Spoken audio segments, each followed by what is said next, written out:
ni gini ok en adieri. Nitiere jok mose wuoyo go kata kanyo cha ndala to koni ni etinge ni flower go maua moket kanyo go chal ne mna kagima ok adieri. Nitiere and ok gin gik ma inyalo kawo ni gin gik ma awachi kisungu wacho ni abnormal, gin gik ma timore. Kech nitie kaka tho kelo lit moro. To lit mokelo to gi kiawa to gi bedo kod kiawa mang'eny. To onge ng'ama inyalo penjo. To ng'ama kelo thoni nikech tho to koro waneno ni wuok e lwet Nyasaye. To bendi nwang'o ka ji nigi paro mopogore opogore kako ne gipenj kata mana Nyasaye ni. Nikech nwang'o ka joma lamo manigi yie ahinya e duond jo Kristo bro kwer ni Nyasaye ok penj penjo. To magi duto gin gik makelo chandruok. Kendo wach machielo en ni gimoro amora minyalo wacho ne ng'at manigi lit mar tho.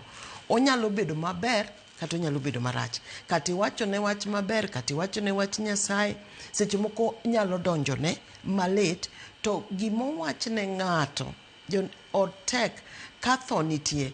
Gino chalo mana kagima idhi muon gi gam e chuny ng'ato.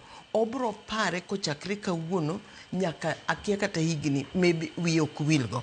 Koro nitie kaka tho ok en gima yot mondo ng'ato owuoye kata mondo kel hocho ka ok en gi lony marahiri ahinya moloyo tho machalo kama.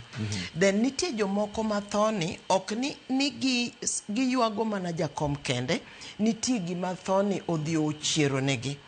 Onyalo bedo ni gino ochiero thoni ochiero ne lit moro nikech dipo ka kata jakom nomulo ngima wuon gi kata nomulo ngimane kata nitie kaka nikech naneno ka jomoko ka post ni nobiro ka baba notho, nobiro ka kwarwa otho, nobiro lemowa ka bang' maandamano, notimo kama, no oronwa ng'ato motimo gima kama. So jakom omulo ji yo mopogore opogore. Yeah. Erokamano ahinya Loisa, pani mulo thuo gik moro walosi ahinya odhiambo ma kawuono. Mokwongo